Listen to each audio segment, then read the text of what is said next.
All right, let's get into the book reading. Today we're going to be reading The Bible and the Stars by Corinne Heline. Copyright 1971, New Age Press, Los Angeles. New Age Press, Los Angeles. This is probably going to be my reading rotation after I finish up the last couple books I'm on right now. A series of lecture and lessons dealing with the sacred sciences of the stars. You know, I like astrology. I use it in the stock market as well. So I think I can glean some information in this and learn some pretty cool things. So we'll just read a little bit of it. Just give you guys a little taster. And if you guys want to maybe find this book or you see this book in the wild somewhere, maybe pick it up for yourself, right? And for the gematria, I have a Chaldean cipher. And so the Chaldean cipher is based off vocal vibrations, like auditory vibrations. It's a very ancient gematria cipher. The numbers aren't all in numerical order. Like there are some differences. And this is why it's different than the ordinal. But I typed the name in. The Bible and the Stars book by Corinne Heline, 137 in Chaldean, the 33rd prime, going back to stories. Right? And the powerful number of 33. So, you know, we'll read the first page. You know, I just like reading the first page, talking about it, and just get a little taste, a little teaser, right? Lesson 1: Sun, Moon, and Planets. The circle of the animals, or the life-giving one, the 5 planets and the sun and the moon, and the circle of each of these. Let us think of the constellations as watchers stationed around and watching over both the 7 themselves and the o'er of the circle of all, or rather, over all things in the world, holding together all and keeping the good order of things. So let me go back a little bit. So this is what they're saying. The circle of the animals, or the life-giving one,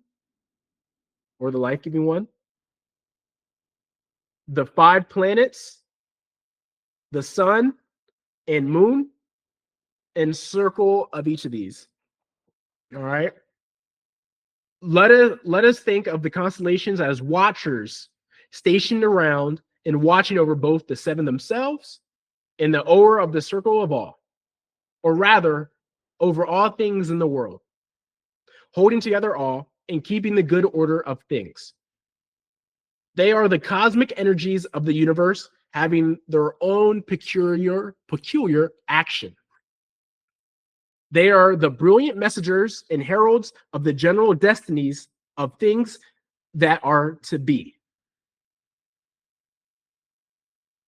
The stars are they which sail in heaven.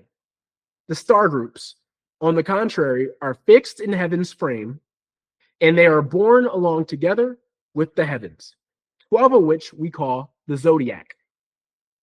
He who knows these can form some clear notion of what God is, can contemplate the vision of the beautiful and the good. Thrice great Hermes.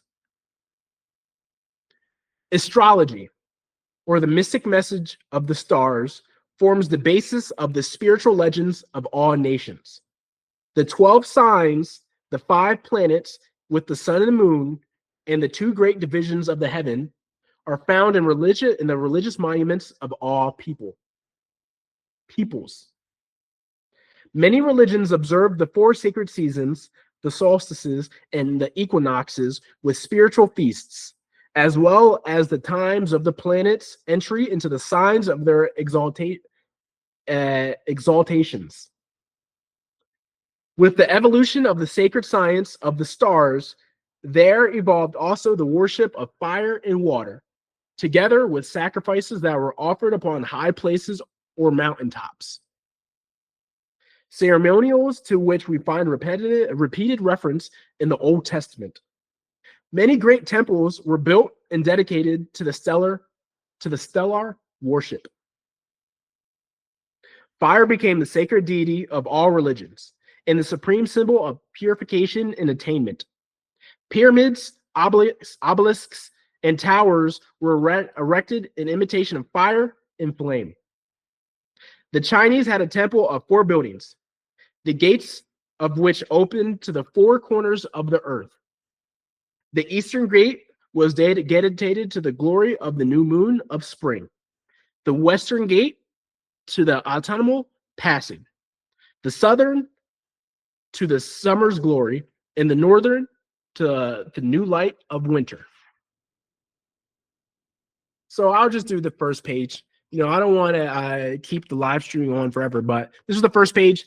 I'm going to be reading this on my personal time and probably be doing some master classes later in the future on my primary channel, Data Productions Media. And so definitely stay tuned if I do any more studies on this book. All right. So The Bible and the Stars by Corinne Heline, 1971. This seems like a really cool read.